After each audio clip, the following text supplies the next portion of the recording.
1 month after your death, your kids, they will all have gone back to school and back to work, and they will sit at home scrolling on Instagram and TikTok, looking at memes and funny videos, and they will slowly start to forget about you.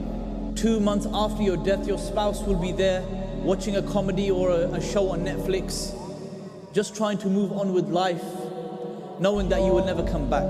Now your bones are starting to become exposed. Your bones are starting to become exposed, and there's a wretched, disgusting smell that comes from the grave if anyone was to be in there with you. Everything starts to rot now. The swelling has now finished, and now things start to decompose. 6 months after your death, hardly anyone remembers you except your son, your children, your brother, your sister, your mother, or your spouse. And perhaps one time they will remember you, and the only thing that they will say is, if only he was here. Your job at work has now been filled, and now somebody else is sitting in your seat in the office. A year after your death, hardly anyone will remember, but maybe your immediate family will just say, he was here last year. He was here last year. Perhaps they will shed a tear, perhaps they won't.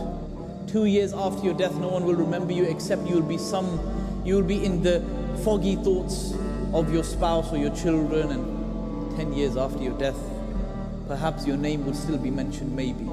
50 years after your death, your children may have passed away as well, and your grandkids have now their own lives to worry about, and they have their own children and their own grandchildren to worry about. They will say, my grandfather or my grandmother or whoever, they were a good person. I met them a little bit for a few years when I was younger. Yeah, they were a good person. Fast forward another 10, 15, 20 years after that, now you are 70, 80 years gone. Your grandchildren may not even be there anymore. Now when that happens, perhaps your great-grandchildren may know your name, or they may not know your name. And wallahi, we spend all this time in this world worrying about what other people will think.